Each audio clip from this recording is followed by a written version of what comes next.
China. Okay? Ambrosio. Dahil lang. Nanggalit ang Foreign Ministry ng China dahil sa katangahan o kasyungaan ng presidential communications. Reaction. Kasi mga palangga, nag-release ng greetings, okay, ng congratulatory message actually. Itong si Kuting Jr. Okay, tignan natin ito. Si Kuting Jr. Yan. I-edit natin ito ng bonggang-bongga pala. Okay, ready ko lang. Okay. Ito na. Nag-release si Kuting Jr. ng congratulatory message sa President-elect Lai Ching-te ng Taiwan. Alright, ito ang sabi niya. On behalf of the Filipino people, I congratulate President-elect Lai Ching-te on his election as Taiwan's next president. We look forward close collaboration, strengthening mutual interest, fostering peace, and ensuring prosperity of our peoples in the year's end. Ayan po yung greetings ni Kuting. Okay? Ayan. So ano nangyari dyan? Dinilit nila yan. At sino ang nagsulat ng congratulatory message na ito? Ang nagsulat po nito ay walang iba kundi ang grupo ni Emerald Bukangkang. At yan sila Patricia, sila kasi, sila Franz Imperial, sila Gerard Barria, sila Honey Rose, yung mga buwaka ng inang mga yan, sila ang admin Kuting sa Facebook page. Alam ko yan. So para lang makisabay, dahil nagbati na rin ang Amerika, okay, dito sa tayo President-elect, ay gumaya-gaya ang mga buwaka ng ina without consulting the DFA o, you know, without consulting Kuting. So, ibig sabihin, malinaw pa sa sikat ng araw na si Kuting ay talagang bangag. At bawat nire-release ng presidential communications, especially kung statement ng presidente na pinapalabas nila, dapat yan alam ni Marcos Jr. Pero ang nangyari, bangag nga dahil nagpupulburon. So, naglabas ng article, January 17, ang Macau Times, Macau Daily. Sabi dito, Beijing blasts Marcos for congratulating Taiwan winner election. Ano nangyari dyan mga palangga? Ang sabi dito, China's Foreign Ministry summoned the Philippine ambassador yesterday and denounced President Ferdinand Marcos Jr. congratulatory message to the winners of Taiwan leader election Lai Ching-te. So ibig sabihin mga palangga, pinatawag, sinomon ang ating ambassador sa Pilipinas na kung sa China pala. Ang Philippine ambassador to China ay pinatawag ng ministry spokesperson na si Mao Ning.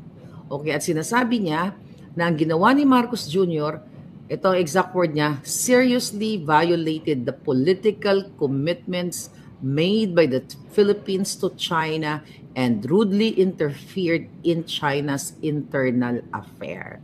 So, ibig sabihin nito ay hindi talaga nagbabasa si Kuting. Hindi niya alam kung ano yung kanilang, ang Philippine and China,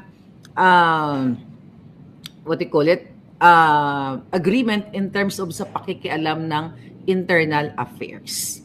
Diba? Yung commitment. Rather, not agreement, yung commitment. So parang ganoon na rin yung pag-uusap ng dalawang bansa, China and the Philippines, kung ano yung irerespeto yung mga internal affairs. Pero dahil sa kabubahan ni Emerald Ridaw at ni the rest of the group na puro bukangkang, hindi sila nagbidabidahan sa Facebook page ni Kuting.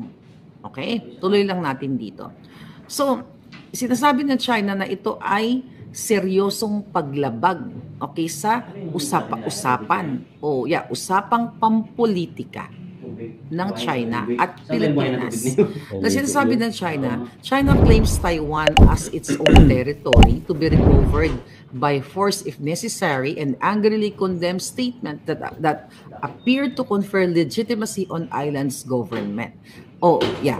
So, ang ibig sabihin ng China mga palangga, dahil nga meron silang dispute sa Taiwan na kiniklaim ng China, dahil probinsya lang yan Taiwan, di ba, dati. So, na ito ay teritoryo nila, na kung kailangan gamitan ng puwersa rather, kung gamitan ng puwersa para mabawi nila yung kanilang territory, ay gagawin ng China. So, dapat, ang sabi ng China, hindi dapat mangingialam si Kuting ang Pilipinas sa internal dispute nila or internal affairs. Ngayon, sabi ng ambassador, ng spokesperson ng China, we would like to sternly tell the Philippines, kasama tayong lahat dyan, the Philippines So mayroon tayong karapatan na magdadadakdak dito. Okay, sabi ni China, we would like to sternly tell the Philippines not to play with fire on Taiwan issue immediately. Sabi niya, stop making wrong words and deeds on Taiwan-related issues and stop sending any wrong signals to Taiwan independence and separatist forces. Anong ibig sabihin nun, Palangga? Kinukundi na, okay, ng China ang pangingialam ni Kuting o nating lahat ng mga Pilipino ng Pilipinas at sabi niya, huwag daw maglaro ng apoy. Ano ba ibig sabihin ng maglaro ng apoy? 'Di ba? Sa atin na maglaro ng apoy is tsuktsakan 'yun, 'di ba? Sa atin. So ngayon, ang ibig sabihin ng China, paninindak 'yun. Na huwag niyong subukan. Okay, huwag niyong subukang makikialam sa internal affairs namin kasi may kalalagyan kayo. Magkakaresulta ito sa mga bagay-bagay na hindi niyo ine-expect. Danger, kumbaga. Sa madaling sabi, huwag ka maglaro ng apoy dahil ito ay pwedeng magresulta sa maapoy. You know what I mean? Sa kaguluhan. Dahil sa pangingialam sa simpleng post ng Presidential Communications sa Facebook ni Kuting, dahil nga si Marcos Jr.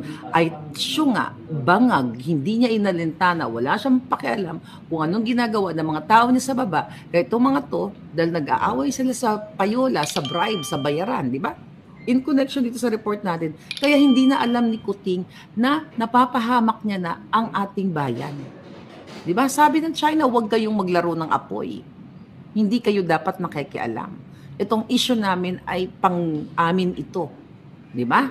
Huwag kayong magsalita ng mga ganyang mga mali-mali chuchu kasi may kalalagyan. Parang yun na yung sinabi niya nga, don't play with fire. Ngayon, according to the spokesperson, tuloy natin balita, she said Assistant Foreign Affairs Minister Nong Rong summoned the Philippines ambassador to China Tuesday morning and made solemn representation and urged the Philippines to give China a responsible explanation. Pinagpapaliwanag. So mamaya babasahin ko yung, ito na lang, dito pala yung paliwanag. Okay. Dito po yung paliwanag ng Chinese Philippine ambassador to China. Okay? Tingnan natin kung may kwenta yung kanyang paliwanag. Alright. Okay. Sabi niya, the Philippines and Taiwan share mutual interest which include the welfare of nearly 200,000 OFWs in Taiwan. The message of President Marcos congratulating the new president was his way of thanking them for hosting our OFWs and holding a successful democratic process. Nevertheless, the Philippines reaffirms its one China policy. So definitely, palusot lang na kunyari yun, no? yung ating ng mga OFW dyan in connection with the OFW, di ba? Dahil yung parehong interest, worker natin dyan, 200,000 na OFW, parang, it's just, sinasabi ng DFA dito, ay parang pagpapasalamat, 'di ba? Dahil may mga OFW tayo diyan, mga ganyan-ganyan. So anyway, si Kuting wala pang explanation. Bangag na naman siya, tulog na naman siya. Dapat siya ang magsasalita, hindi lang yung DFA kasi siya yung nag-post eh.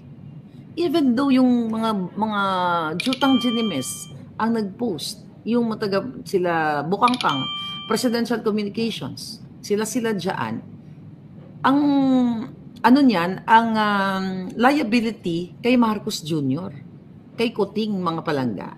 So kahit si Hoda, sino pa ang nag-post niyan, the fact na ang posting ay galing sa kanyang Facebook page, kasi nga abala sila sa pag-aaway, dahil sa payola, sa bribe. Kaya hindi nila alam kung ano-ano na yung mga pinagsusulat nila dyan na hindi man lang nanghingi ng basbas. Baka hindi nga alam ni Marcos Jr. yan. Kasi nga, bangag.